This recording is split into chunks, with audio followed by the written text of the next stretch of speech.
He was a really fun kid. He was a neat kid. He wrote me a rap, but we couldn't finish the rap.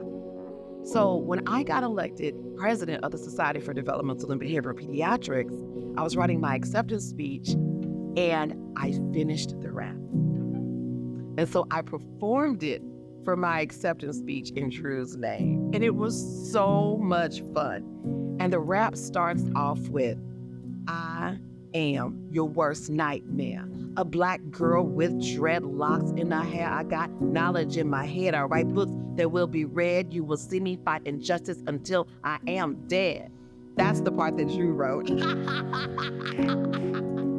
On May 6, 2022, my 26-year-old middle son, Drew, killed himself. He left behind his fiancée and 2 young children. Now my grandbabies are living without their father, and our family is supporting them in every way we can. The day Drew died, I decided that I was going on a mama mission to talk openly about his suicide to other parents and young men. Suicide is so stigmatized in our society and among many communities, where it is spoken about in whispers, with shame, or not at all. I reject that completely, and I talk about my son's suicide openly and freely, dismantling shame, silence, and stigma. I have decided that if I can help one parent to help their child or one young person to take care of their mental health, then I am honoring Drew's memory. Suicide can be prevented. It's a top concern for adolescents. Pediatricians like me know this all too well. Suicide rates vary among different racial groups and communities in the United States. Suicide among Black children, adolescents, and young adults is a public health crisis. Black children ages 5 to 12 years die from suicide twice as often as white children of the same age group. Among Black teen boys and young adult men, suicide is now the 3rd leading cause of death.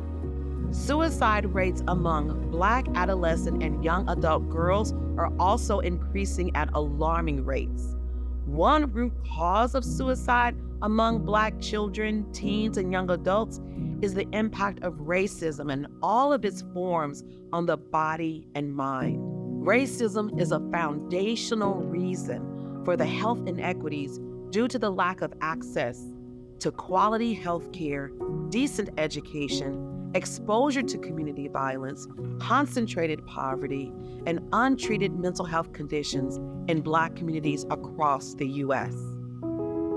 Now, let's talk about what parents and caregivers can do. If you are worried about your child's safety, please call 988, which is the free National Suicide Prevention Lifeline. 988 became a national lifeline on my birthday, 2 months after Drew died. Talk to your children about suicide and mental health care. Talking about suicide will not put the idea into their heads, but will open the opportunity for your children to discuss what they've heard and what their concerns may be. Listen to your intuition, your first mind, your gut instincts. If you are worried about your child, please talk to them openly, without shame, without stigma, without secrecy. Listen to your child. Well, what are the warning signs of suicide? Well, if your child is talking about feeling hopeless or trapped or not wanting to live any longer, these are red flags. Please take them seriously and seek help for your child right away by calling 988 or getting help from a licensed mental health professional. If your child suddenly starts using drugs or alcohol, or they increase their use, that is a red flag. If your child becomes withdrawn and stops hanging out with their friends or spending time with family members, that is a red flag. If you notice your child's sleep patterns are changing, they're sleeping much more than usual or much less than usual.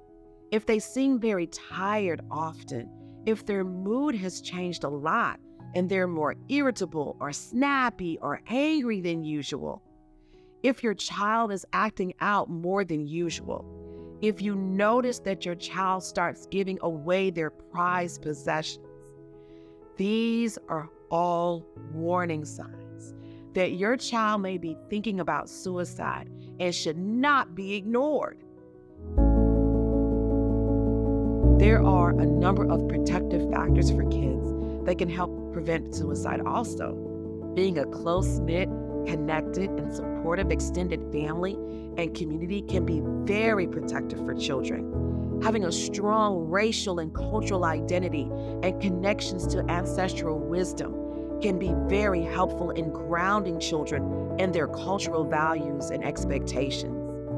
Helping kids learn how to solve their problems in healthy and productive ways. Having open and frequent conversations about taking care of your mental health before you're even concerned about mental health problems is important to make mental health care a normal part of self-care. A spiritual connection to the family's religious and spiritual values can be as protective as well, allowing children to feel a connection to a higher power. Limiting your child's access to lethal weapons is also important to protect them. Suicide rates are higher when there is access to a gun. Reducing suicide risk is all about having conversations. Don't worry about saying things exactly right. Just try to be supportive and make your home a safe place where your child can share how they feel. We've added links that can help down in the video description, including a few conversation starters and the suicide prevention resource for parents. If you need more help, talk to your pediatrician. That's what we're here for. When my son Drew killed himself, it changed our lives forever. I want to use my story to help other families and hopefully help prevent another young person from taking their own lives.